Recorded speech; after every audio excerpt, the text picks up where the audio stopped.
పల్లవి చీటీ రాస్తుంది కదా! అమ్మవారి దగ్గర చెట్టుకి కడదామని. ఆ చీటీ ఏమో ఎగిరి ఇటు అక్షిత, భువన వాళ్ళ దగ్గర పడుతుందనమాట.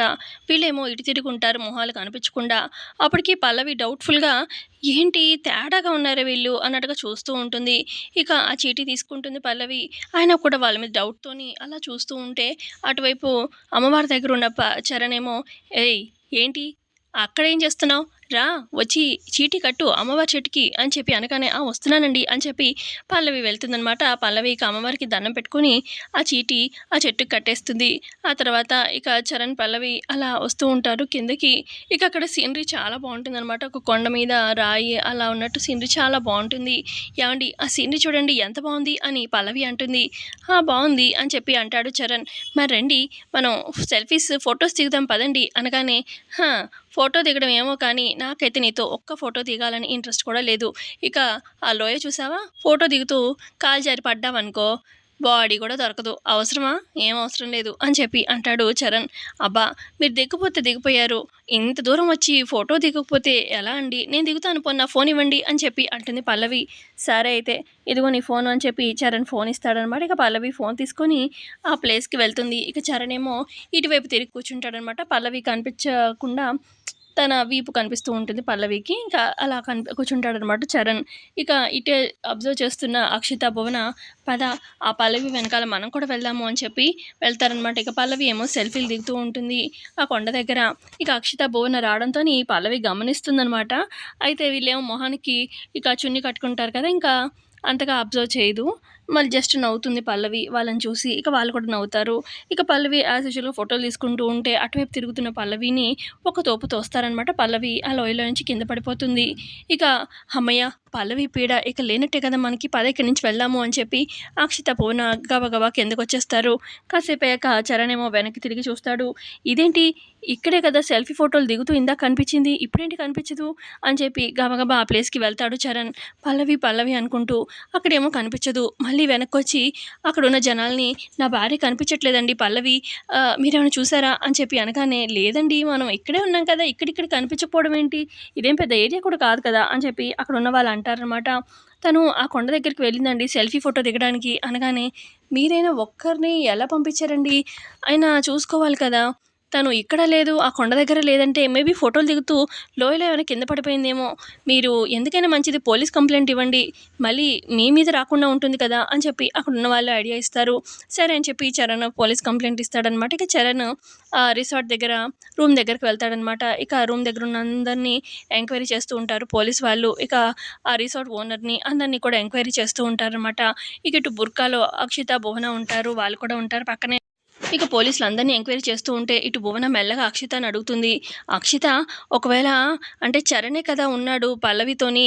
చరణే తోసేసాడేమో అని చెప్పి పోలీసులేమన్నా చరణ్‌ని అరెస్ట్ చేస్తారంటావా?" అని చెప్పి భువన అంటూ ఉంటే అప్పుడు అక్షిత "అలా ఏం జరగదులే. అక్కడున్న వాళ్ళందరూ కూడా చరణ్ ఏమీ చేయలేదు. చరణ్‌కి ఏం తెలీదని ఇక్కడ చెప్పారు. సో, చరణ్ అయితే అరెస్ట్ చేయకపోవచ్చు" అన్నట్టుగా అక్షిత అంటూ ఉంటుంది. ఈ లోపల ఇక పోలీసులు అందరిని ఎంక్వైరీ చేసుకొని వచ్చి చరణ్ పక్కన కూర్చుంటారు.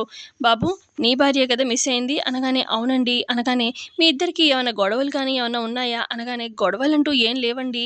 మేము యాక్చువల్‌గా హనీమూన్‌కని 10 డేస్ ట్రిప్ వచ్చాము. ఇలాగ బయటకు వెళ్దాం అని చెప్పి అమ్మవారి గుడికి వెళ్ళాము. ఇదిగో ఇలా జరిగింది" అని చెప్పి చరణ్ చెప్తూ ఉంటే అప్పుడు పోలీస్ ఇన్స్‌పెక్టర్ ఇలా అంటారు. "యాక్చువల్‌గా అమ్మవారి గుడికి ఒక హాఫ్ డే సరిపోతుంది. మరి మీరేమో నిన్ననగా వెళ్ళి ఇవాళ దాకా పట్టింది. అసలు ఏమైంది?" అని చెప్పి అడుగుతారనమాట ఇన్స్‌పెక్టర్. అప్పుడు చరణ్ చెప్తాడు. "యాక్చువల్‌గా మేమిద్దరం సైకిల్ మీద వెళ్తూ ఉంటే దారిలో కొంతమంది మాతో కావాలని గొడవ పడ్డారు. ఇక వాళ్ళని తప్పించుకుందామని అడవిలోకి వెళ్ళేసరికి అడవిలో దారి తప్పాము. రాత్రంతా అక్కడే గడిపాము. ఇక మొత్తానికైతే నెక్స్ట్ డే ఉదయాన్నే అంటే ఈరోజు ఇక అమ్మవారి గుడికి రీచ్ అయ్యాము. అక్కడికెళ్ళాక నా భార్య ఏమో ఆ లోయ దగ్గర ఫోటోస్ బాగొస్తాయి రండి దిగుదాము అంటే నాకు ఇంట్రెస్ట్ లేదు అన్నాను. తను ఒక్కతే వెళ్ళింది" అనగానే "తను వెళ్ళింది బానే ఉంది. అయినా మీరేం చేస్తున్నారు? అది లోయ అని తెలుసు. జాగ్రత్తగా చూసుకోవాలి కదా! పక్కనే ఉండాలి కదా! లేదంటే మీ వైఫ్ సెల్ఫీలు దిగుతూ, అటు తిరుగుతూ ఉంటే మీరు వెనక నుంచి ఏమైనా తోసారా?" అనగానే "అయ్యో! నేను తోయడం ఏంటండి?" అని చెప్పి షాకింగ్‌గా అడుగుతాడు చరణ్. ఇటు అక్షిత, భువన కూడా షాక్ అవుతారు. ఏంటి అటు తిరిగి, ఇటు తిరిగి ఇటు చరణ్ మీదకొచ్చేలా ఉందే అని చెప్పి. ఇటుక చరణ్ "నేనైతే తోయలేదండి నా భార్యని" అని చెప్పి అనగానే "నువ్వే తోసుంటావు. ఎవరు లేరు" అని చెప్పి "మీ ఇద్దరి మధ్యలో ఏదో మనస్పర్ధలు, గొడవలొచ్చుంటాయి. అందుకని తోసుంటావు. ఆ! ముందు నిన్ను ఎంక్వైరీ చేయాలి. నిన్ను పోలీస్ స్టేషన్‌లో నిన్ను అడిగితే మా స్టైల్‌లో కానీ అప్పుడు నీకు కానీ బుద్ధి రాదు. నిజం చెప్పవు. కానిస్టేబుల్స్ అరెస్ట్ చేయండి అని చెప్పి అంటూ ఉంటే ఇటు అక్షిత, భువన కంగారు పడుతూ ఉంటారు. ఇక అదే టైంకి ఆగండి. ఏంటి నా భర్తని ఎక్కడికి తీసుకెళ్తున్నారు అని చెప్పి పల్లవి వస్తుందనమాట. కొన్ని గాయాలు తలకి తగులు ఉంటాయనమాట. ఎవరమ్మా నువ్వు అనగానే నేనేనండి ఇతని భార్యని అని చెప్పి అనగానే ఇక ఓనరు అంటే రిసార్ట్ ఓనరు అమ్మ నువ్వు కనిపించట్లేదని నిన్ను చంపారు అని కొండపై నుంచి మీ వారు తోసేశారని మీ వారిని అరెస్ట్ చేసి తీసుకెళ్తున్నారు అని చెప్పి అతను చెప్తాడు. అప్పుడు పల్లవి మా వారు నన్ను చంపడం ఏంటండి? నన్ను చాలా ప్రేమగా చూసుకుంటారు. మా ఇద్దరి మధ్యలో ఎటువంటి గొడవలు లేవు. నేనేదో ఫోటో తీసుకుందామని అలా వెళ్ళి అనుకోకుండా జారి స్లిప్ అయి పడ్డాను. అంతే నన్ను తోసింది లేదు, ఏమీ లేదు అని చెప్పి పల్లవి చెప్పడంతోని సరే అమ్మ ఏమైనా ప్రాబ్లమ్ ఉంటే చెప్పండి అని చెప్పి ఆ పోలీసులు చరణ్‌ని అక్కడి నుంచి వదిలిపెట్టి వెళ్ళిపోతారనమాట. ఇక వాళ్ళు వెళ్ళగానే ఇక చరణ్ కోపంతోని పల్లవి చెంప మీద కొడతాడు గట్టిగా. అదేంటి సారు ఎందుకు మేడంని అలా కొట్టారు అని చెప్పి ఆ రిసార్ట్ ఓనర్ అడుగుతూ ఉంటే, "నీకెందుకయ్యా నువ్వు దూరంగా ఎళ్ళు మా గొడవలో నీకేంటి" అని చెప్పి అసలా నీకు నా భర్త మాట నీకు విలువ లేదు కదా! వద్దు, వద్దు అని చెప్పాను. విన్నావా నా మాట? లెక్కే లేదు నా మాటంటే. ఆ! అసలు నువ్వు టైంకి రాకపోయుంటే ఏం జరిగేది? ఆ! అసలు ఇంత ఆలస్యం ఏంటి? చక్కగా తీరిగ్గా ఆచుకుంటూ, కాచుకుంటూ ఇప్పుడొచ్చావు. అసలేంటి అని చెప్పి చరణ్ అంటూ ఉంటే, అప్పుడిక పల్లవి చెప్తుంది, "ఏవండీ లోయలో నుంచి పడిన మాట నిజమే. కానీ పడిన వెంటనే అక్కడ ఉన్న వ్యక్తులు నన్ను హాస్పిటల్‌లో జాయిన్ చేశారు. ఇక ట్రీట్మెంట్ అది కంప్లీట్ చేసుకొని వచ్చేసరికి ఇప్పుడయిందండి.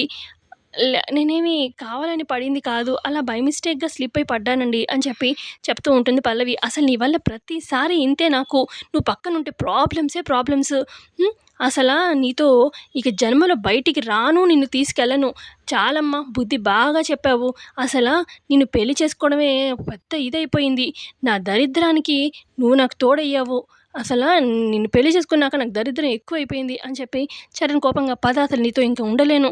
పద ఇంటికెళ్ళిపోదాము" అని 10 రోజులు కాదు కదా 2 రోజులయ్యాయి హనీమూన్ అని చెప్పి, "నీతో ఇంక ఉండలేకపోతున్నాను. నాకిక స్ట్రెస్ ఎక్కువైపోయింది. పద ఇంటికి వెళ్దాము" అని చెప్పి ఇంటికి తీసుకొచ్చేస్తాడనమాట చరణ్. ఇక కారొచ్చి ఇంటి ముందు ఆగగానే ఇటు చంటి, బామ్మ, ప్రసాదరావు షాకయ్యి, "అదేంటి వీళ్ళు వెళ్ళి 2 రోజులే అయింది. అప్పుడే వచ్చేసారు" అని చెప్పి చూస్తూ ఉంటారనమాట. "అదేంటమ్మా పల్లవి దెబ్బలేంటి? రేయ్ చరణ్ అంత ఫాస్ట్‌గా వచ్చేసారు అసలు ఏమైంది?" అని చెప్పి అడుగుతూ ఉంటే, ఈ లోపల అక్కడికి వస్తుందనమాట సుమలత కూడా. "ఇదేంటి ఈ పల్లవి పని అయిపోయిందన్నారు. పల్లవి బాగానే ఉంది కదా!" అని చెప్పి షాకింగ్‌లో సుమలత చూస్తూ ఉంటుంది. "ఏంటి ఏమైంది?" అని చెప్పి అడుగుతూ ఉంటారనమాట అందరూ. ఇక అప్పుడు చరణ్ అంటాడు, "మామూలుగా బానే మాట్లాడతావు గదా! ఇప్పుడేంటి మాట్లాడకుండా చెప్పు ఏం జరిగిందో" అని చెప్పి అంటాడు చరణ్. ఇక అప్పుడు పల్లవి చెప్తుంది, "ఇలాగా అక్కడ మేమున్న రిసార్ట్ దగ్గర అమ్మవారి టెంపుల్ చాలా ఫేమస్ అంటే మేము వెళ్ళాము. అయితే ఇక వెళ్ళిన దగ్గర అక్కడ ఒక మంచి బ్యూటిఫుల్ స్పాట్ ఉంది. ఫోటో దిగుదామని వెళ్ళాను సెల్ఫీస్ అనుకోకుండా అక్కడ జారి పడ్డంతోని ఇక నేనేమో వెంటనే కనిపించలేదు చరణ్‌కి. Police complaint ఇవ్వడంతోని పోలీసులొచ్చారు. ఇక నన్నే చరణ్ తోసేసాడేమో అని చెప్పి అరెస్ట్ చేయబోయారు. టైంకి నేనొచ్చాను అని చెప్పి ఇదంతా ఇలా సేవ్ అయ్యి వచ్చాము అని చెప్పి మొత్తం జరిగిందంతా చెప్తుంది పల్లవి. ఇక అప్పుడు చరణ్ చాలా ఫ్రస్ట్రేషన్‌తోని అసలా ఈవిడ గారిని నేను పెళ్లి చేసుకోవడంతోనే నాకు దరిద్రం స్టార్ట్ అయింది. అసలా దీన్ని తీసుకెళ్ళడమే తప్పు అని చెప్పి అలా అంటూ ఉంటే అప్పుడు అవును దీన్ని పెట్టుకుంటే అంతే పక్కన మనకి హెడ్‌ఏకే అని చెప్పి అనగానే అప్పుడు చంటి అంటాడు, "అసల వదిన వల్లే ప్రాబ్లమ్ అని అంటున్నారు. కానీ సాల్వ్ చేసింది కూడా వదినే కదా! వదిన చెప్పడం వల్లే కదా పోలీసులు కూడా వదిలారు" అని చెప్పి అనగానే, "అంతే మరి ప్రతిసారి ఈవిడే ప్రాబ్లమ్ క్రియేట్ చేస్తుంది. ప్రాబ్లమ్ సాల్వ్ చేసేది కూడా ఈవిడే అనమాట. మనమేమో పక్కన కూర్చొని స్ట్రెస్ తీసుకోవాలా" అని చెప్పి అంటుందనమాట సుమలత. ఇక బామ్మ "నోరు మూయండి. అసలా చరణ్ నీదే తప్పు" అనగానే, "నాదెలా తప్పు బామ్మ" అని చెప్పి అడిగితే, "అవును మరి నువ్వే కదా! అది మామూలుగా దాని పాటు దాని ఇంట్లో ఉంది. నువ్వే హనీమూన్ అని చెప్పి తీసుకెళ్ళావు. తీసుకెళ్ళినవాడు జాగ్రత్తగా చూసుకోవాలి కదా! నీదే కదా బాధ్యత. ఆ! అది ఫోటోలు దిగుతూ ఉంది. సరే నువ్వు వద్దన్నావు. అయినా వెళ్ళింది. కానీ బాధ్యతగా నువ్వే చూసుకోవాలి కదరా!" అని చెప్పి ప్రసాదరావు కూడా అంటారు. "నువ్వు వదిలేస్తే ఎలాగా? పక్కన నువ్వు ఉండాలి కదా! చూసుకోవాలి కదా జాగ్రత్తగా. ఆ! మళ్ళీ తనంటావేంటి? తనేదో తప్పు చేసినట్టుగా" అని చెప్పి అనగానే, "అవునవును అంతా నాదే తప్పు. దీన్ని పెళ్లి చేసుకోవడమే నా తప్పు" అని చెప్పి కోపంగా అక్కడి నుంచి చరణ్ వెళ్ళిపోతాడు. చరణ్ వెళ్ళిపోగానే ఇటు భువన అలాగే అక్షిత వస్తారు. "అరే! పల్లవి, చరణ్ తిరిగొచ్చేసారు. 10 డేస్ ట్రిప్ అన్నారు. 2 డేస్‌కే వచ్చేసారే" అని చెప్పి అనగానే, "ఇంతకీ మీరెక్కడున్నారు? వీళ్ళెళ్ళగానే మీరు మాయమైపోయారు" అని చెప్పి బామ్మ అంటూ ఉంటే అప్పుడు సుమలత, "చెప్పాను కదా అత్తయ్య అది అక్షిత వాళ్ళ అమ్మకి బాగోకపోతే వెళ్లారని" అనగానే చంటి, "అక్షిత నువ్వంటే మీ అమ్మ వాళ్ళ ఇంటికెళ్ళావు. మరి భువన నీతో పాటే వచ్చిందా మీ అమ్మ వాళ్ళ ఇంటికి అని చెప్పి అనగానే, "ఆ! లేదు తను వాళ్ళ ఇంటికెళ్ళింది. నేను వచ్చే దారిలో తను కాల్ చేస్తే నేను కూడా వస్తున్నా అనగానే, తను కూడా ఇప్పుడు నాతో పాటు వచ్చింది అంతే" అని చెప్పి అక్కడి నుంచి ఇక చెప్తూ ఉంటారనమాట అక్షిత వాళ్ళు. ఇక సుమలత అంటుంది, "అసలా ఈ పల్లవి మహా తల్లి. దీనికి హనీమూన్‌లో ఎంజాయ్ చేసే అదృష్టం లేదు నా కొడుకుతోని. ఏం చేస్తాం కొంతమంది బతుకులంతే" అని చెప్పి సుమలత అక్కడి నుంచి వెళ్ళిపోగానే, సుమలత ఎనకాల అక్షిత, భువన కూడా వెళ్ళిపోతారు. ఇక పల్లవి ఏడుస్తూ ఉంటే ప్రసాదరావు ఏమో, "అమ్మ పల్లవి బాధపడకు" అని చెప్పి అనగానే, "బాధపడవనులే మావయ్య. ఇది నాకు అలవాటే కదా! కొత్తేముంది" అని చెప్పి పల్లవి అక్కడి నుంచి వెళ్ళిపోతుంది. ఆ తర్వాత ఇక సుమలత కోపంగా ఒక దగ్గర నించుంటే అక్షిత, భువన వస్తారు. "అక్షిత, భువన నా చెప్పులెక్కడో పెట్టాను తీసుకొస్తారా?" అని చెప్పి అనగానే, "ఇదేంటి ఆంటీ" అనగానే, "మరి ఏం చేయాలి? మిమ్మల్ని చెప్పుతో కొట్టాలి. అసలు ఏం చెప్పారు మీరు? ఆ పల్లవి చచ్చింది, దాని గోల తప్పింది అన్నారా? కానీ ఏంటి తెల్లారితే దాని మొహం చూడాల్సొచ్చింది. రాత్రంతా ఎంత బాగా నిద్రపోయానో తెలుసా? ఎన్ని కలలో ఆ గుండమ్మ ఏడ్చినట్టు, పల్లవి ఫోటో ఇంట్లో తగిలించినట్టు, నా కొడుకుకి మళ్ళీ మరో పెళ్లి చేసినట్టు, నా కొడుకు జీవితం సెట్ అయినట్టు అసలు ఎన్ని ఎన్ని అంతా నన్ను డిసప్పాయింట్ చేశారు" అనగానే, "ఆంటీ మేము మంచిగా అంటే ప్లాన్ చేసాం ఆంటీ. కానీ ఆ లోయలో పడింది పల్లవి. కానీ అక్కడ ఎవరో తనని సేవ్ చేయడం వల్ల ఇదంతా అయింది ఆంటీ. ఒక్కసారంటే తప్పించుకుంది. రెండోసారి కూడా చావు అంచుల దాకా ఎళ్లి తప్పించుకొని రాగలదు అని గ్యారంటీ ఏముంది ఆంటీ? మా ప్రయత్నం మేము చేస్తాము" అని చెప్పి చెప్తూ ఉంటారు అక్షిత వాళ్ళు. సో, ఇంతే అండి ఎపిసోడ్‌లో జరిగింది. నచ్చితే లైక్ చేయండి. Thanks for watching.